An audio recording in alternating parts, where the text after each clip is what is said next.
Le zen, ou l'équivalent, ou son équivalent, le chan, le dzogchen, etc., se manifeste dans une réalité où il est question de deux perspectives opposées, deux approches opposées. D'un côté, il y a le faux, le monde artificiel de la dualité, des apparences et des illusions. De l'autre, le vrai, l'absolu, l'authentique et le non-duel. Et la voie du zen se trouve au-delà de ces deux perspectives. J'allais dire de ces deux extrêmes.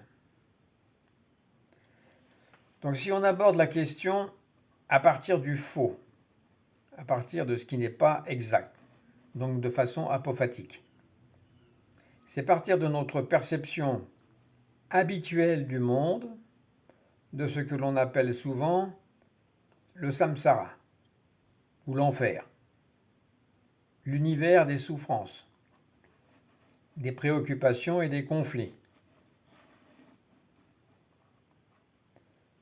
Dans ce monde, tout semble divisé.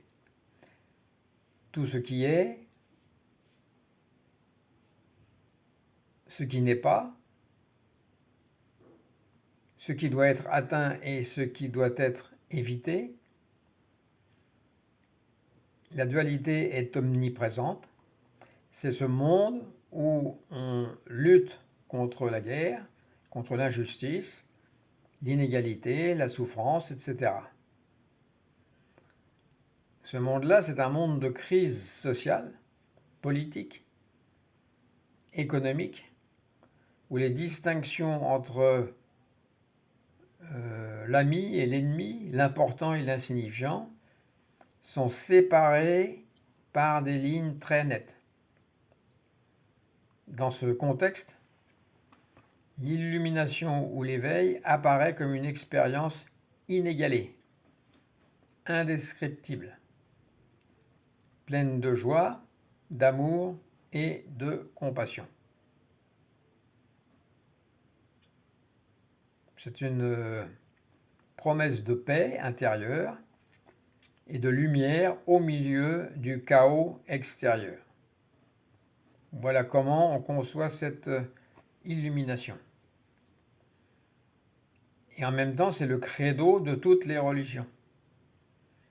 Et ce faisant, sans s'en rendre compte, les religions renforcent cette foi ou ce cercle vicieux, car elles enfoncent encore davantage dans le faux, dans les apparences, sous des apparences de grande sainteté et des guerres de religion.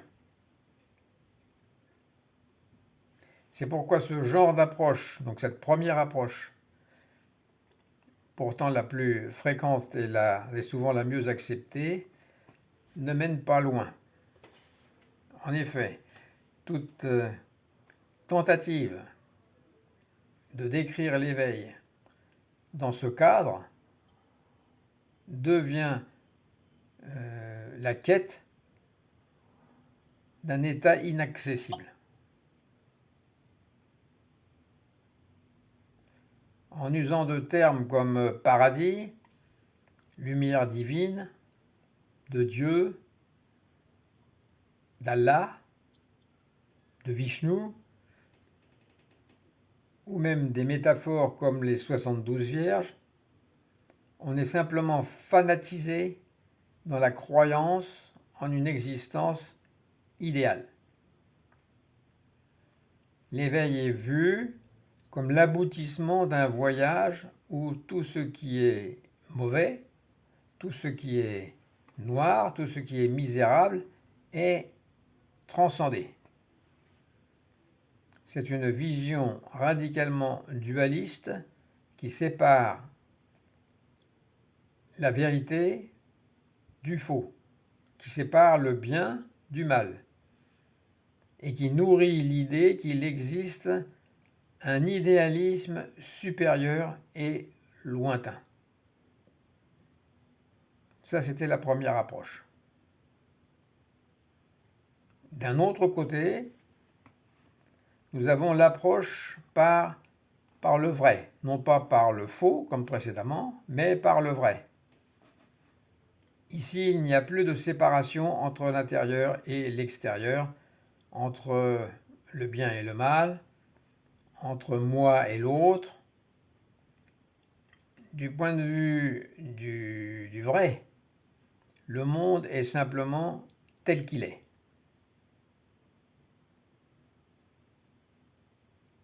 On ne peut pas dire du monde tel qu'il est faux, puisqu'il est juste tel qu'il est.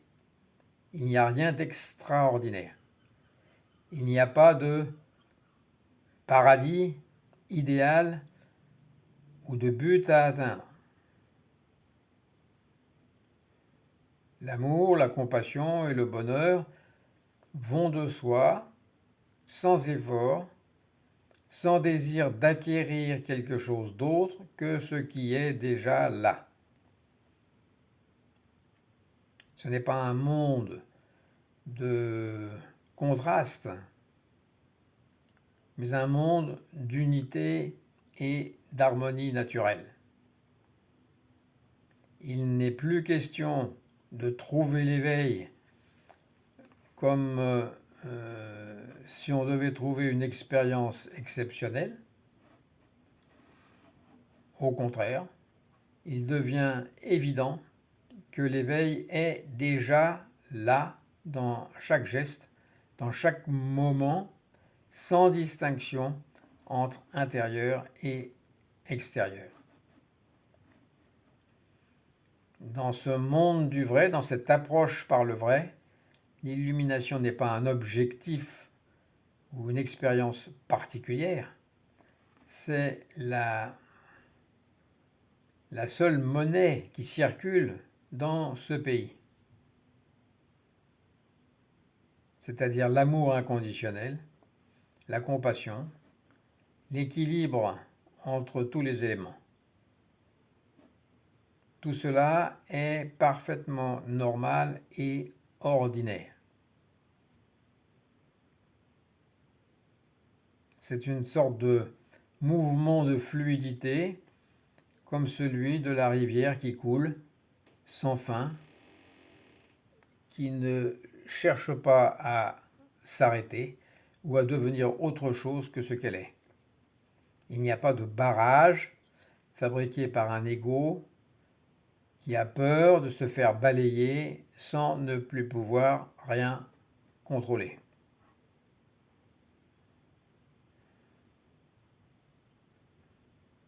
Donc on a ces deux approches.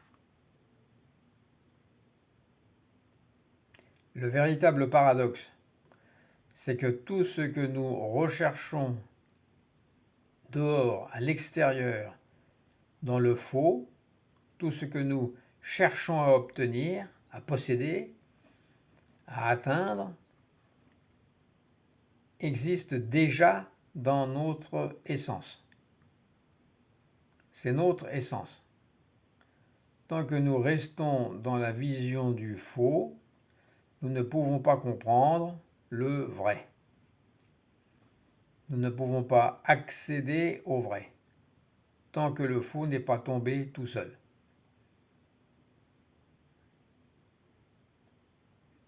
Un peu comme un fruit quand il se détache de l'arbre. Quand il est à maturité et qu'il commence, il est sur le point de pourrir. Mais tant que l'on est encore prisonnier de l'illusion de vouloir contrôler la réalité, on est encore dans un jeu d'ego. L'illusion de la perfection qu'on cherche à atteindre par un effort extérieur éloigne de la vérité qu'on recherche.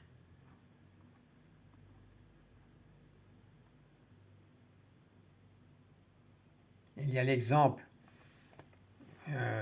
dans le bouddhisme tibétain d'un pratiquant yogi qui, après des années d'entraînement et de recherche spirituelle, revint un jour voir son maître.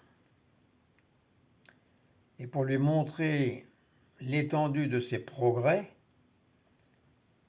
il s'assoit et se met en méditation, non pas sur le sol ou sur un coussin, mais sur la volute d'encens qui parfumait la pièce.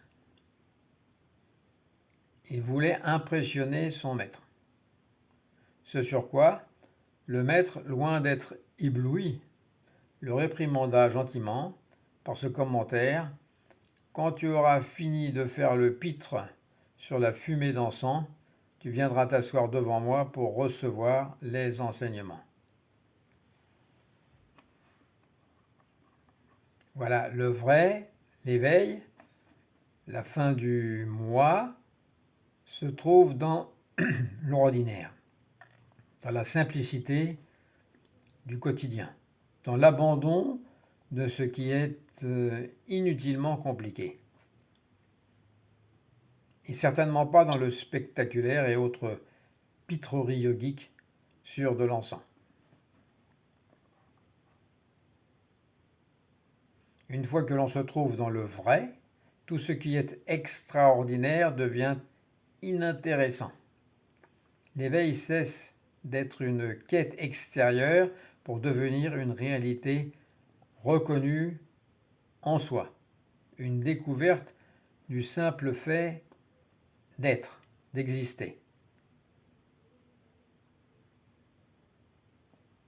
Le langage du faux, qui cherche toujours à décrire l'inaccessible, ne peut pas toucher le vrai.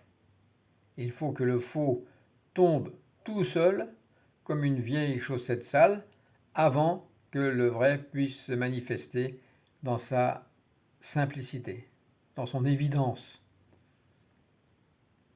Par exemple, autour d'une piscine ou d'une conversation entre amis. Ce n'est qu'à ce moment-là que la lumière de l'illumination apparaît comme ce qu'elle est, comme ce qu'elle a toujours été, ordinaire, naturel, inévitable. Toute volonté de vouloir la reproduire implique l'introduction d'un moi, et donc le retour au monde du faux.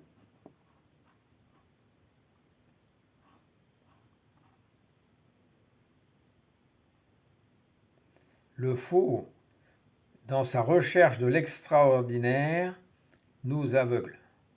Nous pensons que ce qui est sublime et transcendant doit forcément manifester le vrai.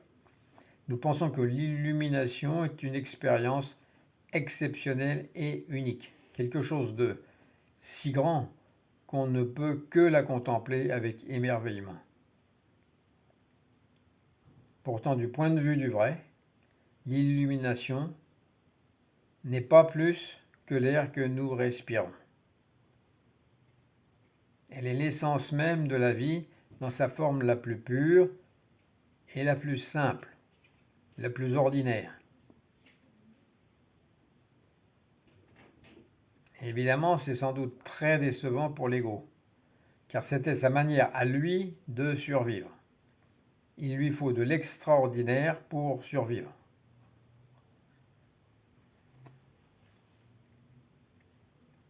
Donc on a ces deux perspectives, ces deux approches, celle du faux et celle du vrai, qui coexistent en nous. La voie du zen ne consiste pas à rejeter le faux, ni à rechercher frénétiquement un idéal lointain. Il s'agit de réaliser que le vrai est déjà là, toujours présent, et que nous devons simplement ne pas le bloquer. Ne pas dresser des barrages dans le cas de la rivière. Lorsque nous abandonnons l'illusion de devoir accomplir quelque chose d'extraordinaire, nous découvrons que tout est déjà parfait tel que c'est et qu'il n'y a pas mieux.